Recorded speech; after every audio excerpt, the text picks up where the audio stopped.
Well, thank you for being here. So happy to see all of you. The story I'm going to share with you is not about one particular crisis that I had to deal with, but various challenges that came up as life went by and how I worked on those challenges. So, as Ravi mentioned, I started meditating when I was 11. My mother suggested it because I was being bullied at school. And meditation did not take the bullying away, of course, but it helped me get some distance from how I was feeling about it. And so I started looking at the things I love, extracurricular activities I wanted to do. And as I went on that path of choosing myself, I became more popular with people, and obviously the bullying ended. Now, 11 may seem very young for someone to start meditating. But for me, even when I was a really tiny kid, I always felt that there was this divine presence, this amazing presence. I didn't know the word divine then, but basically a higher power that could influence our life. I just didn't know how to channel it. I would experience it in intuitive insights and in dreams, but I didn't know how to access it. That changed when I was 17 and I learned Reiki. For me, it was an I told you so moment because I could feel the magic in my hands. I could feel it in the changes that was happening to other people. And Reiki really helped me because I went to college and I had to turn from an introvert to an extrovert very quickly. Then I convinced my parents to invest in something called the Silva method of mind control. My own mind, not yours, no need to run away. And that helped me get into an IIM. Because I was able to predict the questions that I would be asked. I was able to predict my third-year papers. After I got married, living with the in-laws was super challenging. I got to a point of self-harm. And so I learned hypnotherapy because it helped me again get a wider perspective and develop more compassion about what I was going through. Then I got stuck in the office because office politics, and my career was going nowhere. So I learned EFT to help deal with certain belief systems, which I was able to then clear away.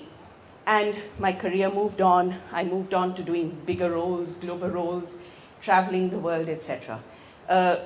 Very strange that I'm actually going faster than the photographs this time, whereas one usually goes slower.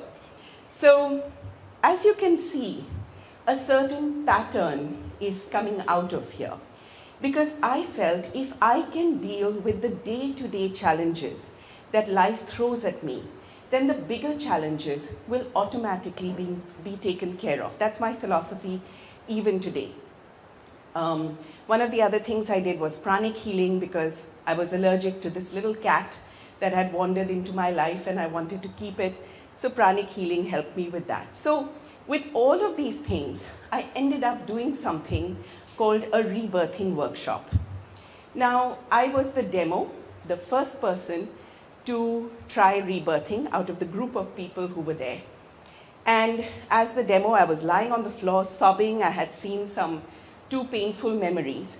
And all of a sudden, I felt this gentle presence, this soft voice in my head, telling me things about the 12 other people in the room that I could not have known, perhaps should not have known.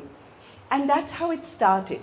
It started as this connection to the spirit world, this intuitive ability. People started hearing about me. They started coming for sessions with me. And I was able to connect or channel beings or people that they wanted to be connected with. So that's how it began. But I'm someone who always likes to dig deeper. So it went on to my being able to see other people's energy and being able to help ease them out of the challenges that they were facing.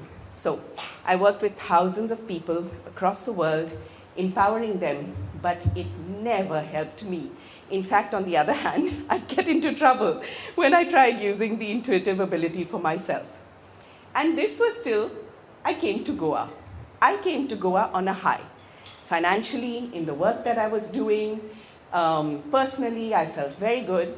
And within a month of being in Goa, it was like the earth opened and swallowed everything that I was comfortable with. all the structures, all the safety nets, all the support systems. Everything I thought I had achieved in life, gone, literally in days. And for the first time, I was in an abyss, in a very deep, dark hole, where even within me, I did not feel I had the resources to bring myself up out of it. But that little voice continued inside my head, and it would tell me to do certain things every day. And now, when you're at rock bottom, you don't have a choice. You do what you're told. You don't rebel against it. You don't fight with it. You just do it. And slowly and steadily, as I listened to that, I sort of came back to life. I found that I could find purpose in a whole new way. I started falling in love with the little things that my life was made of.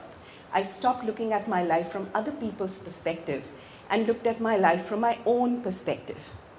Now I'm still on this journey, and I'm going to continue it. Right now, I'm very involved with human design and astrology and, of course, my intuitive work. Tomorrow, I will be involved with something else because that's what appeals to me in that space in life. So this journey will continue. And I'm very, very grateful for the fact that we have so many modalities that help us through different challenges, at least help me.